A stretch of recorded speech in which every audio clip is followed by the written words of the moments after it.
मेरा नाम लक्ष्मण गायकवाड़ है। मैं गए 40 साल से ये डीएनटी संगठन में मैं काम करता हूँ। पहले कभी मैं मराठवाड़े में ये डीएनटी का काम करता था, ऑर्गेनाइज करता था या रैली निकालता था, लेकिन बाद में यही संगठन का काम मैंने महाराष्ट्र भर फैला दिया।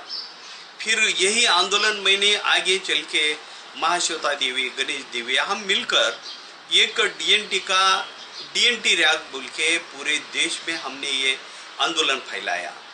सही मायने में ये डीएनटीज कौन है? ये डीएनटीज वही है जो 1780 के दरमियान ये लोगों ने अंग्रेज के खिलाफ बहुत बड़ी बगावत की थी और ये जंगल से हटकर ये लोग अंग्रेज के ऊपर अटैक करते थे, क्योंकि ये जंगल तोड़ने का काम या आदिवासियों को मारपीट करने का काम करते थे या उनकी संस्कृति के ऊपर हमला करते थे। तो ये लोगों ने अपनी बगावत शुरू कर दी। इसमें सही मायने में भारत में 1871 के जनगणना के साथ 198 यानी 198 जनजाति के लोगों को बाय बर्थ क्रिमिनल घोषित कर दिया। जो वो क्रिमिनल नहीं थे, ये तो आज़ादी की जंग लड़ने वाले लोग थे, अपने अस्तित्व की लड़ाई लड़ने वाले लोग थे। तो फिर ये लोगों को दुनिया का पहला कानून भारत के बॉम्बे प्रेसिडेंसी में ऐसा बना कि माँ के पेट से बच्चा पैदा होते ही ये समाज ये क्रिमिनल बोल के ही पैदा होता है, ये गुनहगार बोल के ही पैदा होते हैं। तो ये गलत है। माँ का को कभी गुनहगार पैदा करने के लिए नहीं होता, तो इंसान होता है। लेकिन फिर भी डिस्क्रिमिनेशन अंग्रेजों ने हमारे बारे में इस तरह से फैला दिया और फिर हमको क्रिमिनल ट्राइब्स नाम से पहचानने लगे। तो क्रिमिनल ट्राइब्स के लिए जीना दुश्वार हो गया। फिर हम लोगों ने इस देश में एक अपने ऊँटों लेके अपने गन यानी सुम्ह के साथ हम लोग घूमते थे। तो सुअर और गधे इसको लेकर हम हर गांव में रहते थे। फिर हमारे लिए अंग्रेजों ने ये दिक्कतें कर ली कि इन लोगों को गांव में ज़्यादा दिन रुकने नहीं देने का ऐसा कानून बनाया। फिर हम 4-8 दिन ही कहीं रुक सकते थे। फिर हमारा सामान नहीं था। फिर हमने भी कसम खाया कि अंग्रेजों को हटाए बगैर हम चैन नहीं लेंगे, हम एक जगह सोएंगे नहीं, हम संपत्ति संचय नहीं करेंगे और कभी हम संसार या कुछ संपत्ति संच करके ये खेती लेके एक जगह घर बना के रहने का हमने भी मकसद छोड़ दिया और हमने ही अंग्रेज के खिलाफ बगावत किया। इसलिए बिरसा मुंडा हो, उमाजी नाइक हो, ये तंटे भील हो, ये हमारे वंशज थे। ऐसे हजारों लोग थे जो अंग्रेज के खिलाफ बगावत करते थे। शमशेर सिंह भोसले नाम का पारदी समाज का, फांसी पारदी का एक आदमी ने तो 1200 फौज तैयार करके अंग्रेज के खिलाफ बगावत किया था झाबुआ मध्य प्रदेश के तरफ।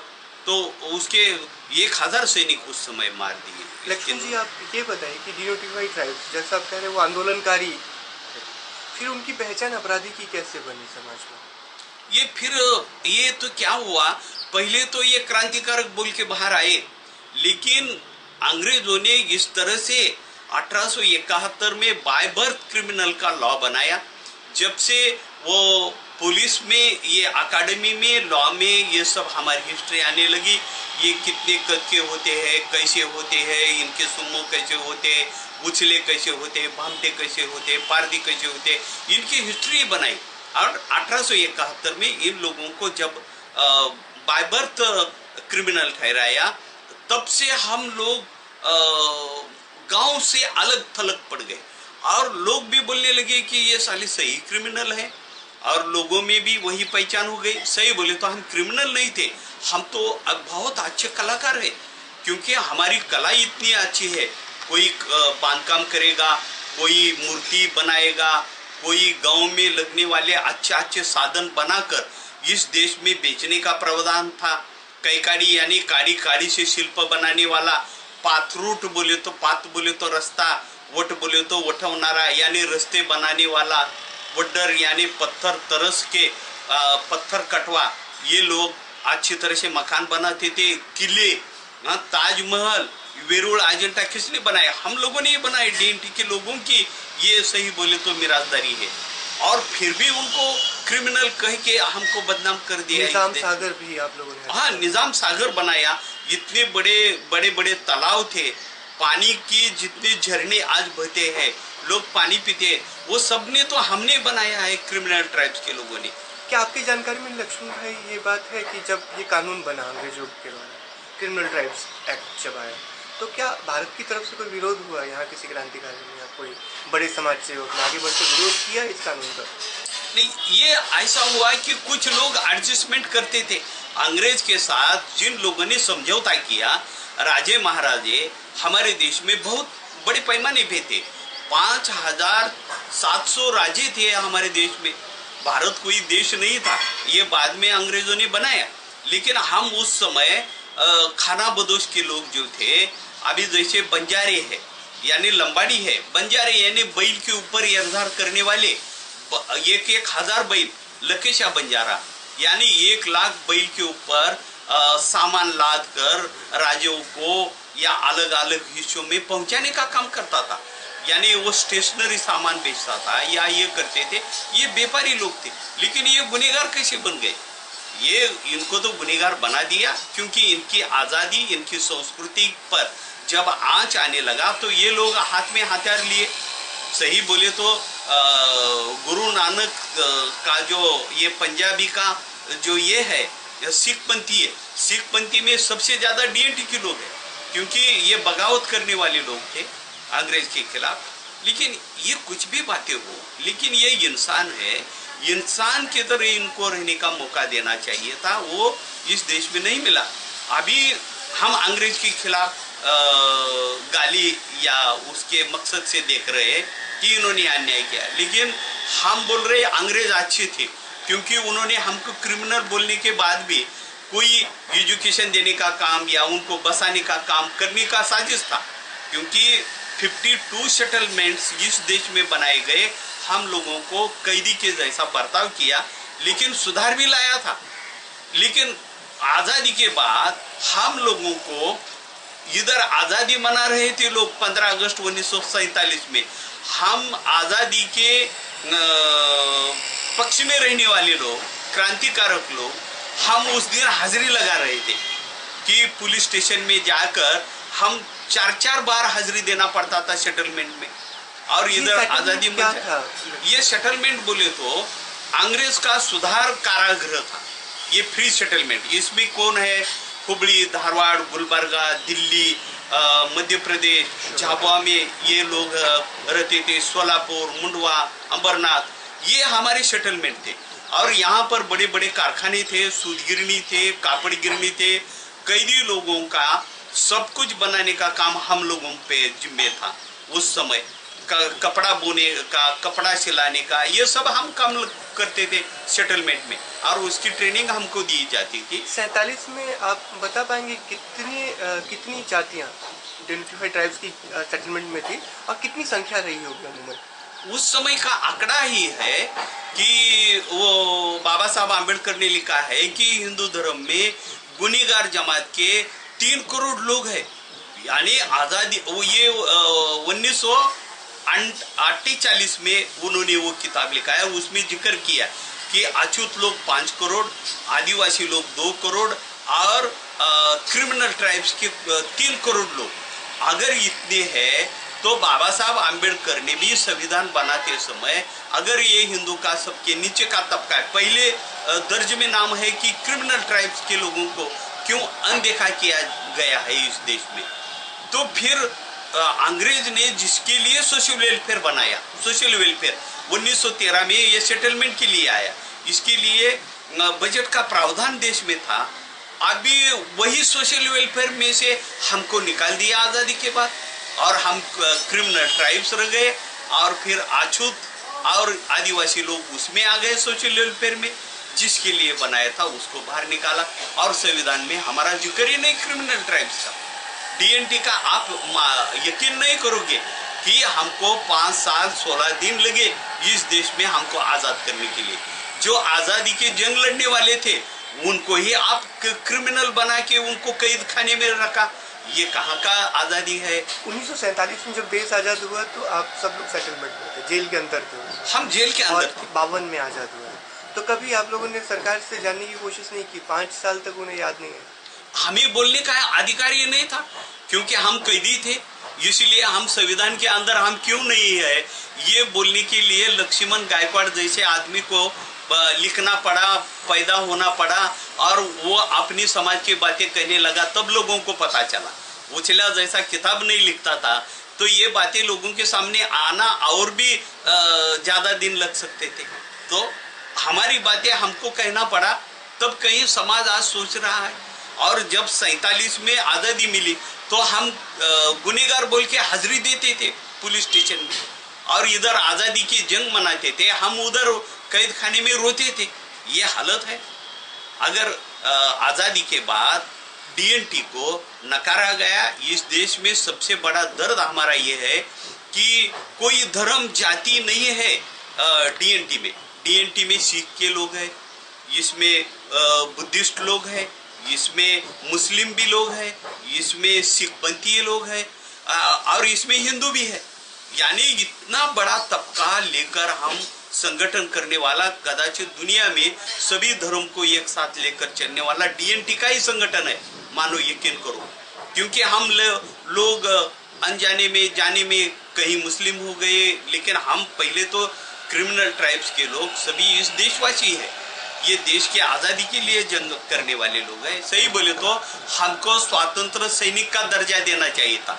मैं कल परसों मांग किया सोलापुर में, मैं 3 दिन अनुशन को बैठा तो मैंने मेरी डिमांड की थी कि इस देश में हमको इक्वल जस्टिस दीजिए। कर्नाटक राज्य ने जो कानून किया वो कानून भारत सरकार और महाराष्ट्र सरकार करे और हमको डीएनटी के लोगों को इस देश में आज़ादी दे। सही मायने में आज भी आज़ाद नहीं है, आज भी घूमने फिरने के लिए हमको प्रावधान रखा गया है। तो ये कैसे आज़ादी है? लक्ष्मण जी, उचल्या लिखने का विचार कैसे आया? जो उचक्का आपने किताब लिखी, ये लिखने का कैसे ख्याल आया? ये तो देखिए, ये तो समय समय की बात है। मैं तो शुरू से बगावत करने का मेरा ये मानस बन गया, क्योंकि मैं बचपन में ये गुनहगारी जमात के लोगों का जीना देखा हूँ। मेरे माँ बाप को पुलिस कैसे मारते थे, किस तरह से हमको परेशान होना पड़ता था। काम मिलाने के लिए गांव में हम कभी मांगने गए तो लोग हमको नकारते थे। ये तो उछल्या के लोग हैं, गुनहगार लोग हैं, इनको काम दिया तो खेत में रात में जाके चोरी करते। ऐसा हमारे बारे में न जाने कितनी अफवाहें थी, तो उसके शिकार थे। तो इसके खिलाफ मैं पहला लड़का था मेरे घर में कि मैं पढ़ाई करने लगा, और पढ़ाई से मेरा ज्ञान बढ़ गया। ये बात सही है कि ज्ञान अगर बढ़ना है तो पढ़ना लिखना जरूरी है, और पढ़ने लिखने से ही हम आज यहाँ तक आए हैं। हम और किसी को दोष नहीं देना चाहते, लेकिन अंग्रेज लोगों ने हमको अगर पढ़ा लिखा कर उच्च शिक्षित बनाते थे तो ये आज हालत डीएनटी की नहीं रहती थी। और लोगों ने भी ये समझना चाहिए था कि ये लोग कलाकार है, ये लोग चोर गुनहगार नहीं है, देश की जंग लड़ने वाले लोग हैं। देखिए, दुनिया में ऐसी कोई कैद खाना नहीं होगा जो माँ बाप बच्चे भाई बहन के साथ ये कैद में रहना, ये क्या कम सजा हो गई? लेकिन इतना सहने के बाद भी भारत देश में आज़ादी के 60 के बाद भी हमको जस्टिस नहीं दे रहा है इस देश। इसके लिए मुझे बहुत बुरा लगता है कि इस देश का कानून कब बनेगा कि यहाँ के वागरी, पारदी, उछल्ले, भामटे, टकारी, कैकाड़ी, ये लोगों को कब जस्टिस मिलेगा? ये आज भी राजनेता जो लोग हैं, ये राजनेता बहुत ऐशी आरामी से जिंदगी जीने वाले, ये कभी हमारा दर्द दुख कभी सोचते ही नहीं है। उल्टा आज जो गांव गन्ने में रहने वाले अच्छे लोग हैं, उनको डीएनटीज बोल के हमको घुसा रहे हैं और हमारी पहचान मिटा दे रहे हैं। और चाहे पहचान मिट जाए, लेकिन हमारे में सुधार तो आना चाहिए। लक्ष्मी, लेकिन अब तो ये क्रिमिनल ट्राइब्स का एक्ट हटा दिया गया, तो अब तो हालात बदल रहे हैं शायद, या स्थिति वैसी ही है सिर्फ एक्ट हटने के बाद भी? ये देखिए, ये सबसे बड़ा मजाक है इस देश में कि कोई कानून हटा देने से हटता नहीं। आपके दिल में अगर वो कानून बैठा हो तो वो कैसा हटेगा? हर कोई समाज में हमारी जाति बिरादरी के नाम दिल में बिठा दिया है कि ये चोर गुनेगार लफंगे होते हैं। हमारे नाम ही वैसे। अभी मेरा जवाई आया इतना पढ़ा लिखा एमटेक इंजीनियर, लेकिन उसके नाम भामटा यानी घंटी चोर नाम है। उसकी जाति घंटी चोर है, यानी घंटी बजा के चोरी करने वाली। अभी अगर ये नाम है तो ये कैसे हट सकता है ना? और हम चाहते हैं कि अगर ये हटाना है तो इस देश का एक कुछ कानून बनना चाहिए। इस देश में आज़ादी के बाद तो कम से कम सोचना चाहिए, लेकिन ये सोच हमारे देश में नहीं है। इसलिए हम सोच रहे हैं कि कम से कम अभी तो इस देश में कानून बने कि डीएनटीज को SC ST जैसा सुविधा है वो हमें क्यों नहीं मिलता? क्योंकि ऊंचे कास्ट के लोग अंदर आने से वो आज वही अपने को ही डीएनटी मान रहे हैं कुछ लोग, और वो आगे आ रहे, और नीचे का जो तबका है वो नीचे ही रह रहा है। आप कुछ ऐसे कास्ट के नाम बता पाएंगे जो डीएनटी के अंदर आ गए हैं?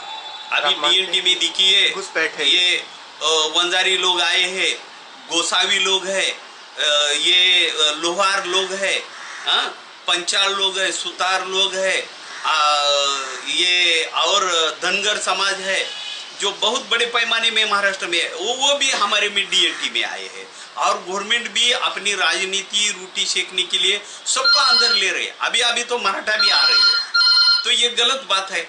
और हम चाहते हैं कि भाई पहले डीएनटी को पहले कानून के तौर पर कुछ ये दे दो, समस्या हल कर दो। अभी कितनी आबादी होगी इस वक्त? आज अगर हम जानना चाहें कितनी आबादी होगी डीएनटी ट्राइब्स की पूरे देश में? ये देश में देखिए आबादी अभी 10 करोड़ के नीचे नहीं है। जब आज़ादी 1948 में अगर 3 करोड़ लोग हैं तो ये सबसे ज़्यादा बच्चे पैदा करने वाले यही लोग हैं। प्रोडक्शन इनका तो आबादी ज़्यादा ही होना चाहिए। तो हम चाहते हैं कि 8-10 करोड़ तो इस देश में लोग हैं। कितनी जातियाँ होंगी डीएनटी ट्राइब्स? अभी तो देखिए 1,500 से कम जाति नहीं है पूरे देश के। अगर देखा जाए तो 1,500 जनजाति के लोग इसमें अभी देश में होंगे, और इनको आज भी इंसान बोल के मान्यता नहीं है। बंगाल में महाश्वेता देवी ने सबर जो एक जमात है तो वो भूदन बोल के नाम था, तो उसको मार काट के डाला। महाश्वेता देवी ने सवाल उठाया, गणेश देवी ने गुजरात में काम किया, हम लोगों ने मिलकर काम किया। सही बोले तो ये कारवा आगे बढ़ना चाहिए था। वो बदनसीब है हम डीएनटी रैप को सही मायने में आगे नहीं ले पाए, लेकिन हम सोचते हैं कि फिर से हम एक हो जाए।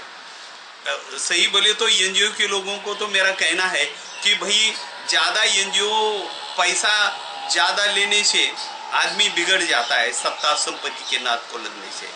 एनजीओ के लोगों ने बाहर आके वहाँ जाति बिरादरी का धर्म का कोई कानून नहीं, खाली इंसानियत के नाम से इन लोगों को एजुकेट करना है और डीएनटी के लोगों को जस्टिस मिलाना है। तो सब एक जगह आना चाहिए, स्वार्थ हमारा छोड़ देना चाहिए।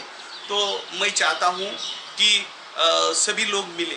हम ये नहीं कहते कि ये ऊंची कास्ट के लोग ऐसे है वैसे, ये गलत है। ऊंचे कास्ट में बहुत अच्छे अच्छे लोग हैं जो इन तबके को बहुत आगे लेके जाना चाहते हैं। और मैं चाहता हूँ कि समाज के जिस तबके को आज तक जस्टिस नहीं मिला, न्याय नहीं दिए, उसको न्याय देने का काम इस देश में होना चाहिए। तो हम इंसान हैं। लक्ष्मण 47 से पहले की स्थिति देखें डीएनटी ट्राइब्स की, और चूँकि आज़ादी 52 में मिली है डीएनटी को, तो 52 के बाद की स्थिति में क्या आपको लगता है बिल्कुल कोई फर्क नहीं आया है? नहीं, बहुत फर्क आया है। मैं ऐसा नहीं मानता हूँ। आज मैं लक्ष्मण गायकवाड़ तैयार हूँ तो आज़ादी के बाद ही तैयार हुआ हूँ। मैं पढ़ा लिखा हूँ, मैं बहुत अच्छा पढ़ता लिखता हूँ और अच्छी तरह से लोगों को प्रबोधन भी करता हूँ। लेकिन जो 52 में पंडित जवाहरलाल नेहरू ने संसद में कहा था, उसका मैंने भाषण पढ़ा हूँ कि 31 अगस्त 1952 में वो संसद में कहने लगे कि हम मुक्त है, हम आज़ाद है, लेकिन आज से आप विशेष मुक्त है क्योंकि आप आज़ादी की जंग लड़ने वाले लोग हो। और उन्होंने उस दिन से हमको विशेष मुक्त बनाया। लेकिन हैबिचुअल अपेंडिक्स एक्ट यानी सरायत गुनेगार का कायदा ज्यों की त्यों रखा। इसके बारे में बिहार के 3-4 सांसद ने 1952 में ये शक जाहिर किया था कि पंडित जी आप बहुत प्यारी मीठी बात करके इन लोगों को विशेष मुक्त कर रहे हो, गुनेगारी से मुक्त कर रहे हो, लेकिन आज 1952 में 5 साल के बाद इनके लिए क्या प्रोविजन है संविधान के अंदर? इनके लिए कोई बजट बना रहे हो? एजुकेशन का कोई प्रबंध नहीं है, तो आप इनको विशेष मुक्त बोलने से बात चलेगी? ऐसा संसद लोगों ने 1952 में पूछा था कि ये कानून क्यों नहीं इनके लिए इस्तेमाल होगा। हैबिचुअल अपेंडिक्स है, सरायत गुनेगार कायदा अगर इनको ही लागू कर दिया जाएगा तो ये लोग सुधार नहीं पाएंगे। इनके लिए बजट बनाओ, तो मैं आपको शाबाशी का और विशेष मुक्त करने का शाबाशी दूंगा। तब तक आपको मैं बहुत अच्छे पंत प्रधान हूँ, ये औरों के जैसा नहीं कहूँगा। ऐसा संसद में बहस हुई और आज वही बात आज लक्ष्मण गायकवाड़ कर रहा है कि हमको जस्टिस दो, हमको क्रिमिनल मत बनाओ, हमको गुनहगार का कानून से मुक्त करो। लेकिन देश के इतने सालों के बाद भी आज हमको जस्टिस नहीं मिल रहा है। ये सबसे बड़ी बात इस देश में। हमारे लिए बजट का प्रावधान नहीं है, हमारे लिए अंग्रेज का जो बजट था ना वो भी बंद कर दिया। यानी ये कैसी आज़ादी हम माने, ये मेरे समझ में नहीं आता। आज़ादी तो वही होती है कि इंसान को मुक्त संचार करना, एजुकेट होना और एक जगह बसना। आज एक जगह बैठने को पारदी गए तो पूरे गांव मिलकर मारते हैं। आज न जाने इस देश में कम से कम 1000 से 1500 लोग किल्ड किए जाते हैं जाति गुनेगार के नाम से। और ये हकीकत है, क्योंकि हमारे महाराष्ट्र जैसा प्रोग्रेसिव स्टेट कहने वाला महाराष्ट्र, यहाँ पर भी तो अन्य अत्याचार होते हैं। यहाँ पारदी के लोगों को 100-150 से ज़्यादा हर साल मरवाए जाते हैं जाति के आधार पर। उनके औरतों की इज्जत बाजार में लीलाव किए जाती है, उसको गावरान मुर्गी बोल के इस्तेमाल किया जाता है। ये क्या देख रहे हैं हम? मैं तो बोल रहा हूँ कि ये देखने से पहले हमको सही मायने में ये देश में ही नहीं रहना। ऐसा कभी कभी लगता है कि क्यों हम पैदा हुए और क्यों ये सोच बढ़ गई। हम अज्ञान थे तो अच्छे थे, कम से कम वो तबीले के साथ रहते थे और खुश थे कि चलो हर रोज का रोटी मिलता है और सोने को जगह मिलती। लेकिन आज सोच बढ़ गया, एजुकेशन बढ़ गया, तो हमको सबसे ज़्यादा दुख हो रहा है कि ये किस तरह से हम इस देश में रह रहे हैं। ये इसको आज़ादी कहे, ये बुद्ध की भूमि कहे। बुद्ध तो दुख से मुक्त करता था, ये देश में तो हमको दुख के अलावा कुछ दिए रहे नहीं, तो ये कैसी मुक्ति है? लक्ष्मण भाई, अगर ना प्रतिरोध के स्वर कहें तो हमें महाराष्ट्र में तो सुनने को मिलता है, डीएनटीज की आवाज़ आती है, बंगाल से भी आती है, कर्नाटक में भी इस तरह के लोग हैं। लेकिन अभी भी बहुत सारे स्टेट्स ऐसे हैं जहां इस तरह का लीडरशिप दिखता नहीं है डीएनटीज के बीच में, उनकी आवाज़ ठीक तरीके से बाहर नहीं आती है। आज अगर उन पर कोई अत्याचार है तो उनके बीच में लक्ष्मण गायकवाड़ है उनकी बात करने के लिए। लेकिन बहुत सारे ऐसे स्टेट हैं जहाँ अत्याचार तो है लेकिन उनकी तरफ से ये बात लोगों तक पहुँचाने के लिए कोई नहीं है। ये बात सही है कि देखिए राजस्थान, बिहार, दिल्ली में तो सेटलमेंट है और ये हमारे ठक्कर बापा वहाँ काम करते थे क्रिमिनल ट्राइब्स में, उनको मैं बहुत सलाम करता हूँ। ठक्कर बापा ने बहुत अच्छा काम किया है, लेकिन फिर भी ये लोग अपना संगठन नहीं बना पाए देश में। ये क्योंकि भारत देश ने ये बहुत बुरा काम किया है कि ट्राइबल्स में बहुत बंटवारा किया। आंध्र में अलग, कर्नाटक में अलग, महाराष्ट्र में अलग, बिहार में अलग, इसलिए इनका संगठन ही नहीं बन पाता। और ये लोग क्रिमिनल ट्राइब्स रहने से जब कभी संगठित होते हैं तो गांव के लोग उसको मारते हैं, पीटते हैं, इसलिए संगठन नहीं बन पाता। लेकिन महाराष्ट्र, बंगाल और कर्नाटक में थोड़े बहुत एजुकेट लोग हुए और एजुकेशन होने से ये लोगों में एक जैसे फुले, अंबेडकर, शाहू महाराज का प्रभाव भी महाराष्ट्र में रहा है, विचारधारा बड़ी है, तो हम लोग संगठित हो गए और हम आज देश के ये सभी डीएनटीज को ये लाना चाहते हैं, इसमें उत्थान करना चाहते हैं। हम गाली गलौज नहीं करेंगे, देश के अन्य लोगों को हम दोष नहीं देंगे, लेकिन कम से कम हमारे सुधार के लिए इस देश में कुछ तो प्रावधान हो, हमारा भी हिस्सा बने। अगर सब भारत मेरा देश, मेरी किताब में मैंने ये लिखा हूँ कि भारत मेरा देश है, सारे भारतीय मेरे भाई है। अगर भाई है तो भाई हम क्यों गुनहगार है? भाई के जैसा हमारे साथ बर्ताव करो, देश एक करो और देश को सबके साथ जस्टिस दो और एक साथ रहे, मिलजुल कर रहे। ये आज का मैं डीएनटीज के बारे में बोलता हूँ कि कोई डीएनटीज नहीं है, सब इंसान एक है। और डीएनटीज को हाथ में हाथ डालो, उसको क्रिमिनल से मुक्त करो और इंसान बोल के जीने का एक रास्ता खुला कर दो। यही लक्ष्मण भाई, कई सारी समितियां बनी हैं डीएनटीज के लिए, उनकी भलाई के लिए। हाल में रन के कमेटी भी बनाई है, बहुत सारे रिकमेंडेशन भी हैं उनकी भलाई के लिए, लेकिन वो भलाई दिखती नहीं है, ना रिकमेंडेशन फॉलो हो रहा है। ये बात सही है कि क्या होता है, अभी डीएनटीज के बारे में आप आए हैं बोल के इतनी मालूमात तो मैं दे रहा हूँ। कुछ लोगों को डीएनटीज का नाम ही क्या है मालूम नहीं है। डीएनटीज का मतलब क्या होता है? डी यानी डी नोटिफाइड ट्राइब्स और एन बोले तो nomadic tribes. D notified nomadic tribes ये अखिल भारतीय विमुक्त घुमंतो आदिवासी मेरे संगठन का ही नाम है और मैं उसका प्रेसिडेंट हूँ। और अभी लोगों में ये नाम फैला है, नहीं तो इनका नाम ही मालूम नहीं। हर कोई पारदी बोलेगा, फांसी पारदी बोलेगा, लंगोट पारदी बोलेगा, गाय पारदी बोलेगा, है ये एक ही। लेकिन अभी मेरी जाति का आपको मैं बोलता हूँ, मुझे भामटा बोलते हैं, उचला बोलते हैं, टकारी बोलते हैं, कामाटी बोलते हैं, घंटी चोर बोलते हैं। और डिस्ट्रिक्ट बदलता है तो मेरी जात बदलती है। और फिर हालत ये है कि ये संगठित कैसे हो, एक जगह कैसे आए। तो मैं चाहता हूँ कि इस देश में एक न्याय प्रावधान करें और इस देश में डीएनटीज के सभी लोगों को एक करके ये जो एनजीओ है ये पैसे के तरफ भाग रहे हैं। मैं चाहता हूं कि भाई पैसा बाद में जुटाओ, पहले ये आदमी को जुटाओ और इनके न्याय की तरफ इनको लेके जाओ। आज एनजीओ इतनी बन रहे हैं, संगठन इतने बन रहे हैं, लेकिन काम कुछ नहीं बन रहा है। अभी थोड़ा दिल्ली में थोड़ा माहौल बन गया, आप जैसे लोग काम कर रहे हैं, रमेश जैसे लोग काम कर रहे हैं, वहाँ शिविर बनते हैं, लेकिन फिर भी छुप छुप के हो रहा है। वहाँ के आज भी लोगों के ऊपर अत्याचार हम सुनते हैं। बावरिया हो, बहेलिया हो, कबूतरा हो, नाम तो इस तरह से दिए हैं। मंकी चोर भी है, यानी मंकी चुराने वाले, क्या क्या नाम है। देखो समाज जो गाली देता है वो हमारी जाति बन गई है इस देश में।